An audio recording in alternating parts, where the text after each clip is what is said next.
पता है आज जब मैं आपके लिए ये पॉडकास्ट का नेक्स्ट एपिसोड रिकॉर्ड कर रही हूँ, इट्स लिटरली 9:30 और मैं ये एपिसोड कल भी रिकॉर्ड कर सकती थी। एक्चुअली नो, कल नहीं कर पाती।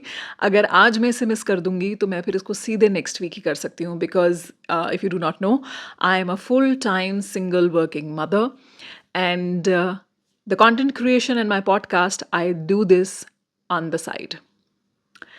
Before I start this weeks topic, मैं याद दिला देती हूँ कि इस वीक का जो टॉपिक है वो पिछले वीक के एपिसोड से कनेक्टेड है। तो अगर आपने मेरा पिछले वीक का एपिसोड नहीं देखा है तो you need to watch that, जिसमें मैंने बात की है सेफ्टी नेट के बारे में, सुरक्षा कवच, कि कैसे हम अगर किसी से प्यार करते हैं तो हम उसमें असल में अपना एक स्वार्थ, अपना एक सुरक्षा कवच ढूंढ रहे होते हैं। और उसकी जो आखिरी लाइन है वहाँ पे मैंने कहा था कि हम क्यों एक ख़राब रिश्ते में, एक नॉट सो गुड जॉब में, नॉट सो गुड फ्रेंडशिप्स में या फिर रिलेशनशिप्स में अटके रहते हैं, क्योंकि फियर, हमारे अंदर एक फियर होता है।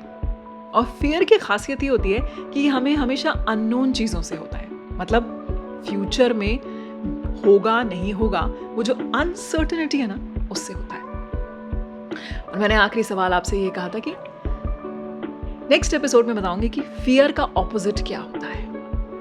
आई एम ग्लैड कि बहुत से लोगों ने कमेंट भी किया एंड लिखा कि फियर का ऑपोजिट होता है फेथ।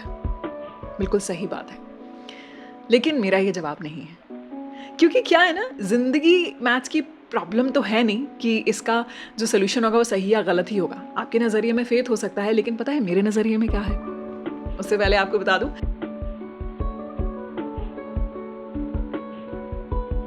मेरा नाम है आकांक्षा, मेरे चैनल का नाम है रिक्रिएट विथ मी और मेरे इस पॉडकास्ट का नाम है रिक्रिएटिंग मी। आज के एपिसोड में आपको बताने वाली हूँ कि जब हम किसी फियर में होते हैं ना, तो उस फियर को ओवरकम करने के लिए क्या ऐसी चीज़ है जो आपको चाहिए होती है। And in fact it is also interconnected to my last topic कि अगर सुरक्षा कवच तोड़ के बाहर निकलना है तो फिर क्या करना चाहिए। आज के एपिसोड की शुरुआत में मैंने आपसे बोला था कि मैं ये जो एपिसोड है ये मैं रात के 9:30 बजे कर रही हूँ आपके लिए शूट। इनफैक्ट मैं ज़्यादा इसको एडिट भी नहीं करूँगी, I am just gonna upload it like that only. लेकिन आज एंड में आपको एपिसोड के बताऊंगी मैं कि क्यों मैं रात को 9:30 बजे, and I am very tired, पूरे दिन भर के बाद मैं हूँ काफ़ी टायर्ड, बट फिर भी मैं ये काम क्यों कर रही हूँ, ये एपिसोड के एंड में आपको बताऊंगी। तो जैसा मेरा सवाल था पिछले एपिसोड में कि फियर जो है, जो अक्सर हमें अननोन चीज़ों से होता है, उसका ऑपोजिट क्या होता है? तो आपने कहा फेथ। पता है मुझे क्या लगता है? फियर का ऑपोजिट होता है love, certain sure short love. अब ये जो सर्टेन श्योर शॉर्ट लव है ना, यहाँ पे मैं सिर्फ रोमांटिक लव की बात नहीं कर रही हूँ, हस्बैंड और वाइफ के बीच के लव की बात नहीं कर रही हूँ। I am talking about the certain love जो कि माता पिता अपने बच्चों से करते हैं, बच्चे अपने माता पिता से करते हैं, भाई बहन के बीच में होता है। इसका एक बड़ा अच्छा एग्जाम्पल दूं आपको। जब आप अपनी मम्मी को कॉल करते हैं और अगर वो फ़ोन नहीं उठाती हैं, हाँ, अक्सर हमें थोड़ी घबराहट हो जाती है क्योंकि ओल्ड एज की वजह से, लेकिन हम ये नहीं सोचते हैं, हमें एंग्जाइटी नहीं होती कि अरे मम्मी ने कॉल नहीं उठाया, अरे आधा घंटा हो गया रिप्लाई नहीं दिया, ये कहीं मुझसे प्यार तो नहीं करती। तो हमें एंग्जाइटी तो नहीं होती ना, हम रिलैक्स रहते हैं कि मम्मी को जब देखेंगी तब रिप्लाई कर देंगी। पता है क्यों? क्योंकि हम उनके प्यार को लेकर सर्टेन होते हैं, श्योर शॉट होते हैं। लेकिन वहीं पे जब हम किसी के साथ रोमांटिकली इन्वॉल्व होते हैं, हम सर्टेन नहीं होते, हम श्योर नहीं होते। तो इसीलिए मैंने कहा कि फियर का सबसे ऑपोजिट चीज होती है लव, प्यार। और श्योर शॉट प्यार की शुरुआत पता है कहां से होती है? खुद से। लेकिन ये कहना इतना आसान है ना, इसको करना बहुत मुश्किल है, बहुत ज़्यादा मुश्किल है। स्पेशली तब जब आपके लिए प्यार की डेफिनेशन तो बॉलीवुड मूवीज़ से आई है, वही बॉलीवुड मूवीज़ से प्यार की डेफिनेशन से जब आप शादी कर लेते हैं और शादी करने के बाद या फिर किसी एक ऐसे इंसान से प्यार कर लेते हैं जो आपको खुद पे डाउट करने पे मजबूर कर देता है। यानी कि उससे प्यार करने के बाद आप ना सिर्फ खुद पे डाउट करते हैं, अपने डिसीजंस पे डाउट करने लग जाते हैं, अपनी चॉइसेस पे डाउट करने लग जाते हैं, अपने जजमेंट पे डाउट करने लग जाते हैं। तो फिर आप खुद से प्यार कैसे कर सकते हैं? तो खुद से प्यार करने की शुरुआत कहाँ से होती है? मैं मेरे पर्सनल एक्सपीरियंस से आपको बता रही हूँ। जब जब मेरा डिवोर्स हुआ था, विच इज़ ऑलमोस्ट लाइक 10 साल के बाद, मतलब 9 साढ़े 9 साल के बाद मैं सेपरेट हो गई थी और 6-8 महीने डिवोर्स होने में लगे। तो 10 साल के बाद जब मैंने डिवोर्स लिया था, मैं कॉन्फिडेंट थी बहुत अपनी लाइफ में। मैं अर्निंग भी थी, बहुत अच्छा जॉब कर रही थी, मैं टीवी चैनल में थी एज़ एन एंकर, लेकिन अंदर से मैं इतना ब्रोकन थी, इतना ज़्यादा ब्रोकन थी कि मुझे ना दुनिया को दिखाने के लिए कॉन्फिडेंस था, लेकिन अंदर से मैं बहुत घबराई हुई थी, ब्रोकन थी। मुझे ये नहीं पता था कि क्या मुझे दोबारा कोई प्यार मिल पाएगा? और मैं हमेशा ना, जब मैंने डेटिंग भी करना शुरू किया तो मैं यही सोचती थी कि यार यही मेरा फॉरएवर वन बन जाए, बट ऐसा नहीं होता है। अम,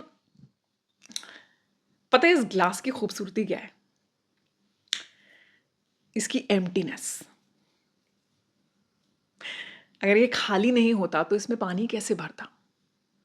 तो जब तक आप अपने अंदर से जो कुछ भी नेगेटिविटी भरी हुई है, जो कुछ भी डाउट भरा हुआ है, सेल्फ डाउट भरा हुआ है, उसे खाली नहीं करेंगे तो नई और अच्छी चीज़ों के लिए, किसी अच्छे इंसान के प्यार के लिए जगह कैसे बनाएंगे?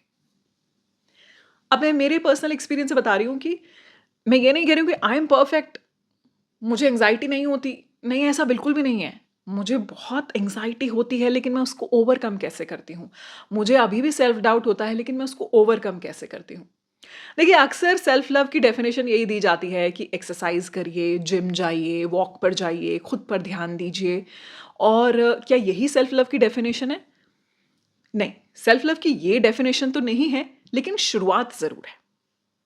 तो सबसे पहले मैंने एक्चुअली जब जब खुद से प्यार करने की शुरुआत की ना, तो सबसे पहले इन्हीं चीज़ों पे ध्यान दिया। कैसे?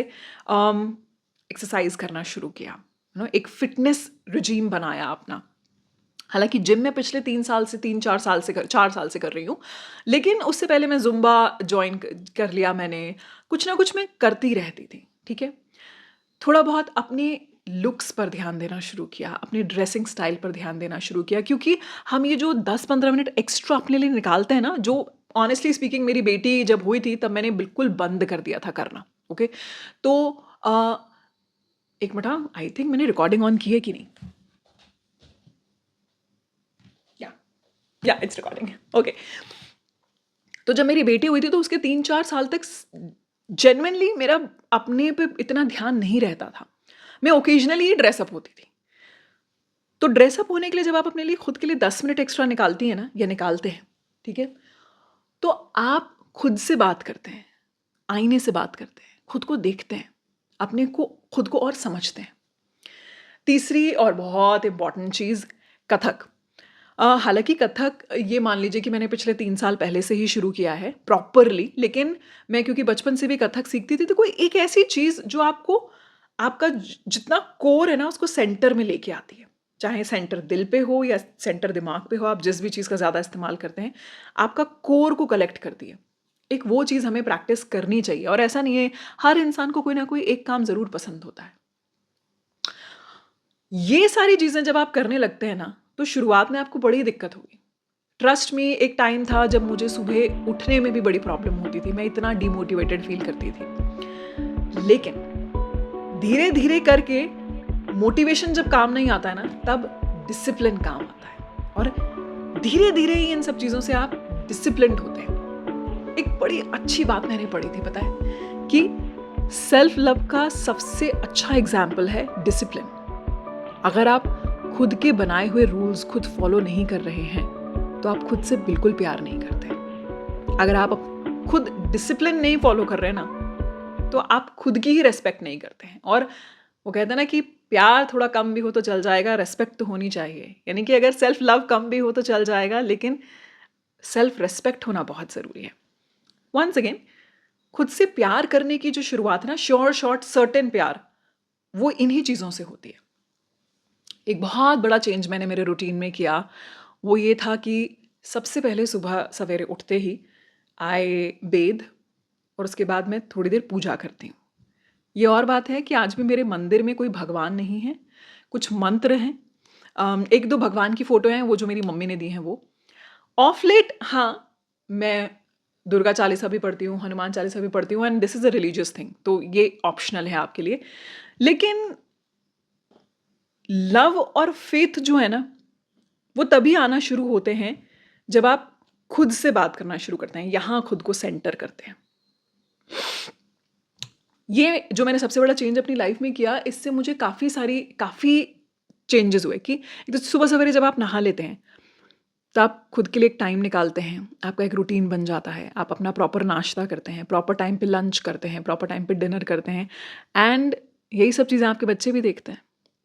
आई एम श्योर मेरी बेटी अभी टीनेज में है, वो ये सब कुछ फॉलो नहीं करती है लेकिन वो देख रही है, तो कहीं ना कहीं उसके दिमाग में जा रही है। बिल्कुल वैसे ही जैसे मैंने मेरे घर में अपने मम्मी पापा को देखा फ्रेशली कुक्ड फूड बनाते हुए, तो वही मेरी आज की आदत है कि मैं फ्रेश खाना बना के खाती हूँ। हालांकि मेरे पास कुक भी है, लेकिन जब मुझे मौका मिलता है तो मैं खुद अपने लिए फ्रेशली कुक्ड खाना पसंद करती हूँ। और कुक भी मैंने इसीलिए रखा हुआ है कि मुझे बाहर से ऑर्डर ना करना पड़े, काम की व्यस्तता के चलते मैं घर का बना हुआ खाना खाऊं। ये बड़ी छोटी छोटी सिंपल सिंपल सी चीज़ें हैं, लेकिन यकीन मानिए यही सिंपल सिंपल सी चीज़ें जो हैं ये आपको खुद से कनेक्ट करती हैं। और ज़िंदगी जो है सिंपल होती है ना, वो सबसे खूबसूरत ज़िंदगी होती है। वंस अगेन जो टॉपिक मैंने शुरू किया था कि फियर का ऑपोजिट होता है मेरे मेरे ओपिनियन में लव। और जब तक हम खुद से प्यार नहीं करेंगे ना पूरी तरीके से, जब तक हम खुद को पूरी तरीके से एक्सेप्ट नहीं करेंगे, तब तक हम किसी और को निस्वार्थ यानी कि सेल्फलेस लव नहीं कर पाएंगे। हम हमेशा उसे सेल्फिश लव करेंगे कि यार इससे मेरी शादी हो जाए, ये कितना गुड लुकिंग है, या यार ये इतना अच्छा कमाता है, इससे मेरी शादी हो जाए, या इससे मेरी शादी हो जाए क्योंकि ये मुझे फैमिली देगा। जब खुद से आप अच्छे से प्यार करेंगे ना, तो सामने वाला जो है उसकी कमियों के साथ आप उसे सेल्फलेस लव दे पाएंगे। एक और जो जो इम्पॉर्टेंट बात है जो खुद से प्यार करने में हमें रोकती है, वो होता है सेल्फ डाउट। क्योंकि ऑब्वियसली जब आपके बहुत ज़िंदगी के बड़े बड़े डिसीजंस गलत चले जाते हैं कि आपने जिसको शादी के लिए चुना वो डिसीजन आपका गलत चला गया, उसके बाद प्रॉबली आपने 1-2 डेट्स की, वो भी गलत चली गई आपकी, गलत इन द सेंस जैसा आपने एंडिंग सोची थी वैसी नहीं हुई, तो आप वाक और सेल्फ डाउट में आ जाते हैं। आप सोचने लग जाते हैं कि यार ये मेरे साथ ही ऐसा क्यों हो रहा है। देखिए उसका बहुत बड़ा रीज़न होता है वक्त, सही समय। अम, जब सुई घूमकर सही समय पर अपने कांटे पर आती है ना, अपने नंबर पर आती है, तो सबसे देर तक वहीं रुकती है। ऐसे ही अच्छा समय अगर लंबे वक्त तक आपको चाहिए, तो उस वक्त का भी इंतज़ार करना पड़ता है। और अगर सही मायने में बोलूँ तो अच्छा और बुरा वक्त कुछ होता नहीं है। ज़िंदगी में कभी परेशानियाँ ख़त्म नहीं होंगी। ऐसा कभी नहीं होगा कि आज सब कुछ अच्छा है, सब कुछ अच्छा चल रहा है, नहीं ऐसा नहीं होगा। कुछ ना कुछ तो छोटी-मोटी परेशानियाँ ज़िंदगी में चलती ही रहेंगी। जिस दिन हम एक्सेप्ट कर लेते हैं ना कि अरे this is all part and parcel of life, and दिन में अगर 2-3 चीज़ें अच्छी हुई, बढ़िया खाना खाने को मिल गया घर का बना हुआ, मम्मी पापा से रोज़ बात कर रहे हैं फ़ोन पे, वो आपकी ज़िंदगी में मौजूद हैं और आपके अचीवमेंट्स को देख रहे हैं, आपके बच्चे को देखकर आपको सुकून महसूस हो रहा है, यकीन मानिए आप बहुत अच्छी ज़िंदगी जी रहे हैं। वंस अगेन सेल्फ लव जो है उसके लिए कोई शॉर्ट फॉर्मूला नहीं है, कोई रोड मैप नहीं है। मैंने मेरी पर्सनल एक्सपीरियंस से आपको बताया, और शायद मैक्सिमम मोटिवेशनल गुरुज यही बात बोलते हैं कि एक्सरसाइज करिए, अच्छा खाना खाइए, होम कुक्ड फूड खाइए, न्यूट्रिशन का ध्यान रखिए। एंड ट्रस्ट मी, हमारी तो हिंदी की कहावत भी है भाई, जैसा अन्न वैसा मन। जैसा आप थाली में खाएंगे वैसा ही आपका मन जो है वो भी करेगा। और एक और चीज़ मैं खुद भी देखिए इस पे कंट्रोल करती हूँ, एंडलेस स्क्रोलिंग ऑफ मोबाइल। जब हम सबसे ज़्यादा डिमोटिवेटेड होते हैं ना, तो बिल्कुल भी हमें फ़ोन को स्क्रॉल नहीं करना चाहिए। मैं आपको एक बहुत अच्छा एग्जाम्पल देती हूँ। अब तो खैर मैं मेरा क्रिएटर अकाउंट है, तो मैं कभी भी ऐसे ऑफ नहीं जा सकती हूँ, लेकिन आज से 2 साल पहले जब तक मेरा कोई क्रिएटर अकाउंट नहीं था, और जब मेरा पूरा फ़ोकस मेरे करियर पे था और जब मेरा पूरा फ़ोकस इस बात पे था कि मुझे उतने पैसे इकट्ठे करने हैं मेरे अकाउंट में, जितना मतलब 6 महीने, साल भर के बाद अगर मेरी नौकरी चली भी जाती है, तो मुझे कम से कम 6 महीने ये सोचने की ज़रूरत नहीं कि ओह! खर्चा कैसे चलेगा, बेटी की फ़ीस कैसे पे करूँगी। तब मैं 3-3 महीनों के लिए अपना इंस्टाग्राम रिमूव कर देती थी, हटा देती थी। अ, और 3-3 महीने मैं इंस्टाग्राम से गायब रहती थी, फ़ेसबुक से गायब रहती थी, सोशल मीडिया बिल्कुल यूज़ नहीं करती थी। सिर्फ़ फ़ोकस रखती थी अपना अपने काम पर। यूट्यूब सर्च करती थी, यूट्यूब इसलिए क्योंकि यूट्यूब में अच्छी बात ये है कि आप नए-नए ट्यूटोरियल सीख सकते हैं। आप खुद सर्च करके चीज़ें देखते हैं, तो आप कॉन्शियसली कंटेंट कंज़्यूम कर रहे हैं। मैं आपको यही सजेस्ट करूँगी कि फ़ियर से अगर आगे निकलना है ना, तो सेल्फ लव उसका रास्ता है और सेल्फ लव का एक ही रास्ता होता है सेल्फ वर्क, खुद पर काम करना। On that note, before I conclude this, why am I recording this, shooting this episode like 9:30, almost 9:45, 9:50 हो रहे हैं इस वक्त? क्यों इतनी लेट मैं कर रही हूँ? मैं आज नहीं कर पाई अगर पूरे दिन भर में, तो मैं नेक्स्ट वीक भी कर सकती थी। The reason is discipline. खुद से अगर मैंने ये वादा किया है कि मैं ये काम तो करूँगी ही करूँगी, तो अपना वादा तो मुझे निभाना पड़ेगा ना। तो जब हम डिसिप्लिन में रहते हैं, तब हम अटमोस्ट सेल्फ लव की तरफ चले जाते हैं। That's the highest level of self love. I hope ये वाला जो एपिसोड है आपको पसंद आया होगा and I would love to know, comments में बताइए कि और कौन से ऐसे टॉपिक हैं जिस पर मेरी पॉडकास्ट सीरीज में आप एपिसोड सुनना चाहेंगे। I am also trying to diversify and get some more people on my podcast, but until then keep telling me कौन से ऐसे टॉपिक हैं जिस पर मैं मेरे एक्सपीरियंस आपसे शेयर कर सकती हूँ इन द कमेंट सेक्शन।